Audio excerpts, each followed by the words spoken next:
life in space, but they're being quite silent about it. It's hard for me to believe that we're the only life form that's evolved in this vastness. But we might be rare. We are almost certainly rare, and we may be among the oldest intelligent races. We don't see any sign of Dyson spheres and the like. Yes, I agree. Yeah, we haven't looked hard enough. We've just been new at this, particularly at setting. But still, you know what? Every day when I read the front page of the newspaper, it's impossible to believe we could possibly be the smartest species in the galaxy. Alas, we probably are. We don't know enough to answer that question. The origin of life is still scientifically an unknown. It's a mystery. So any answer that I give is going to be a matter of faith. It's a guess. Yeah, but I want to know your faith. Guess. I want to know I your will faith. guess. In your Yes. faith. I will guess that it's unlikely that we could be unique in the universe, but I have to state that that is purely a shot in the dark. That's what I am guessing, but I am absolutely unable to put numbers to try and prove that statement. Well, it's called the Fermi paradox, and I've been cataloging answers since a paper in 1983. I have my own opinions about what are the most likely explanations. I think that feudalism is number 5 on my list. I think it's a trap that has lobotomized probably a lot of aliens out there. If you look at the number of planets we've discovered, well, that's one factor in the Drake equation gone. We know planets are everywhere, especially if you include the fact that even a solar system that doesn't have an Earth-like Goldilocks zone ocean world likely has life, because we think there may be as many as 12 ice-roofed ocean worlds in this solar system. Not just Europa, not just Enceladus, not just extremely weird, I want to go there, Titan, but as many as 12. Well, if that's the case, then there are abodes of liquid water in orbit around every single star, and that does not include the comets that Greg and I wrote about in Art of the Comet, which early in a solar system probably had liquid interiors, and you're talking trillions of floating test tubes. No, I think life is probably pretty common. All right, so what's the optimal path to discover life in our solar system? What was the question? What's the optimal, how would you go about, in other words, look, most of you, I think all of you said you suspect that there's life. And I would certainly agree with that. As above, so below, as below, so above.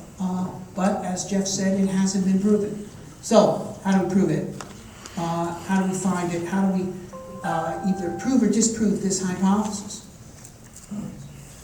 In the 1900s, I believe a group tried to send signals to Mars, lighting up a wide area of the Earth that they'd be able to spot with their telescopes.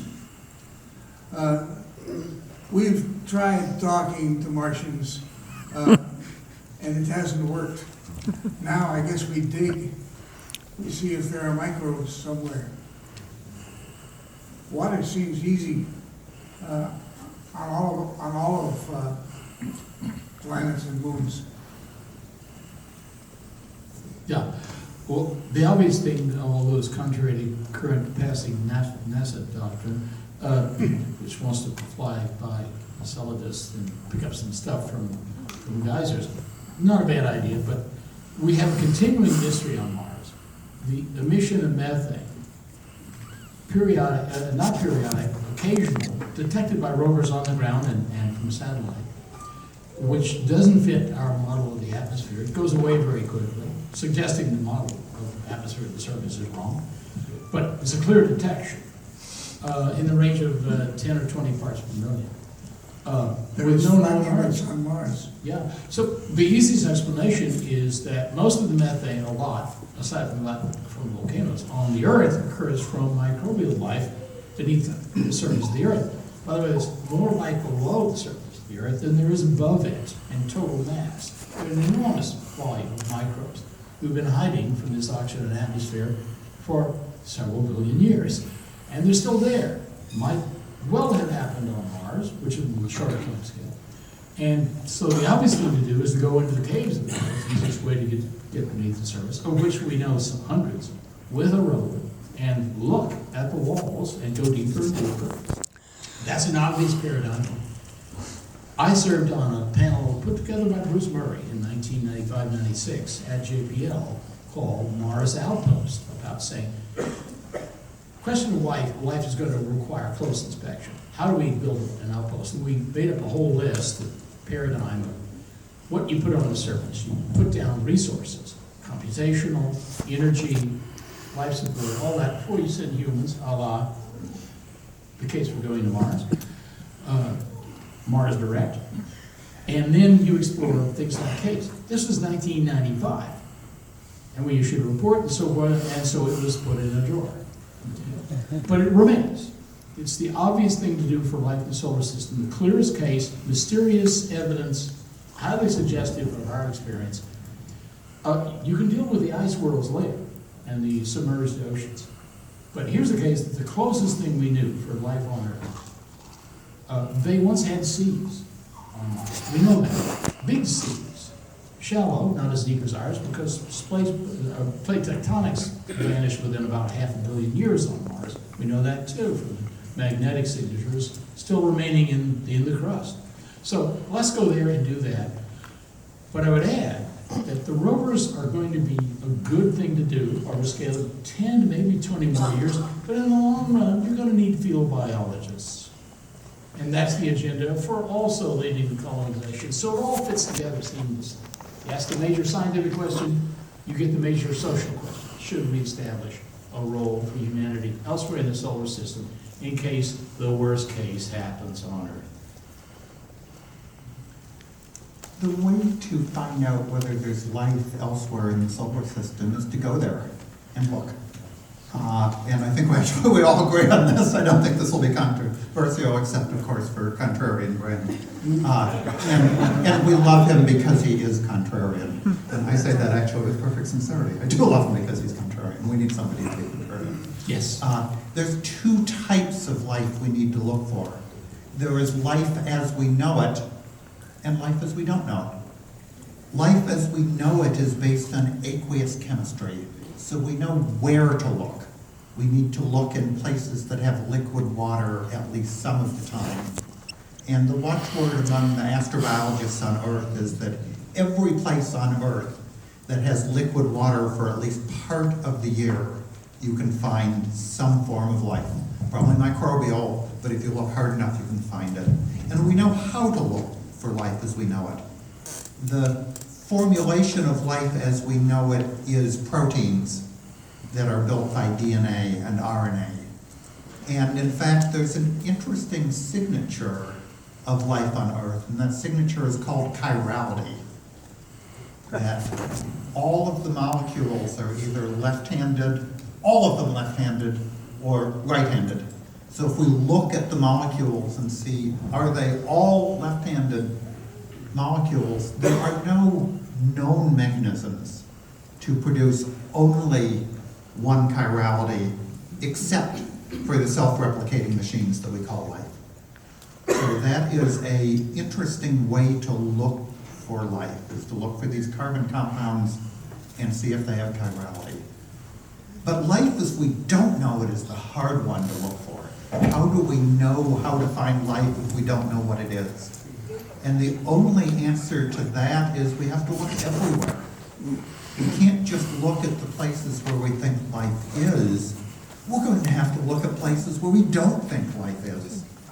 We're going to have to examine all of the possibilities. There's a lot of places that astrobiologists are only vaguely beginning to think about.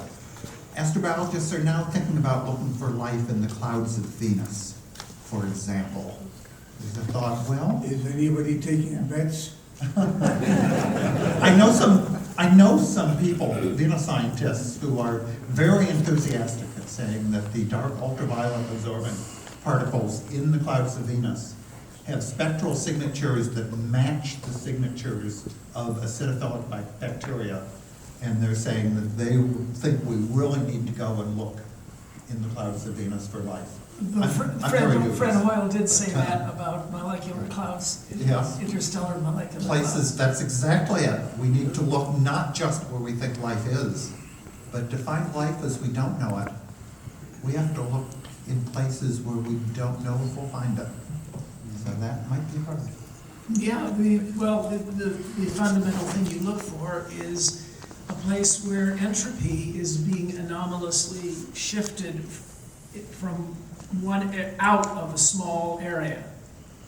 And the net amount of entropy increases. That's what we do as living beings. We increase the rate of entropy, but we decrease it in small packet areas. Just look at the clearness of the baby's eyes. Yeah, there are lots and lots of things we need to be doing. We need to be looking for life. We need to be doing the other thing that people are obsessed with regarding Mars, and that is looking for abodes for ourselves. And these two concepts come into conflict. Already we are seeing the arguments that you see portrayed in Kim Stanley Robinson's Mars series between the preservationists and the exploiters. And that is, you know, if we are going to Mars to live, we are going to probably kill whatever's there. We're very good at that. So one thing that I've proposed in a story, and I'm going to mention it more often, is that in advance we hold these discussions, check the wind patterns on Mars, and see if there is some degree of what we have on Earth, and that's a degree of non-communication between the hemispheres in the atmosphere. And if that's the case, choose one to go to the colonizers and choose one hemisphere to go to be preserved forever. Now, that's going to be revisited in 500 years, or 100 years, or in 50 years, but it's a good start, and it's a better gesture. It's a better deal than Columbus offered when he landed. Now, there are various aspects to all of this. Back when Bruce Murray was holding those meetings in the 80s and 90s, I proposed that we need to look at Phobos. The Russians have kept trying to go to Phobos because they know it's one of the most valuable places in the solar system. It might conceivably be a carbonaceous asteroid, in which case it has volatiles like water. Extremely valuable, useful if you're going to go down to the surface, but also it's a great place to stash supplies. If you look at how you climb Mount Everest, or how you go to the South Pole, you create caches along the way. And caching is the biggest and most important thing. And it occurred to me that we could, next year, the year after that, start sending freighters, real slow freighters, ideally solar sail freighters, because then we don't have to pay for the fuel, and just crank them to Phobos. And they could take 10 years, they could take 20 years, and we don't even have to know details of the mission, because there's plenty of non-mission specific stuff they'll need. Wrenches, TV dinners, water. All of this stuff would be best sent 10 years in advance. And then once it's at Phobos, and the little light is flicking on and off, then it's easier to persuade Congress and others to pay for the manned mission because we already got the stuff there. You see? So there's a sneaky rhythm to it. So we need 3 modes of space transportation. We need slow boat freighter delivery of just basic, non-mission specific crap that's heavy but can go slow. We need to be able to send the mission-specific equipment on the order of a year or so. And then what we really need is a really fast way to send the astronauts, because when they know when they're getting there, the robots are already reporting that on Phobos, everything's already built and ready. All right.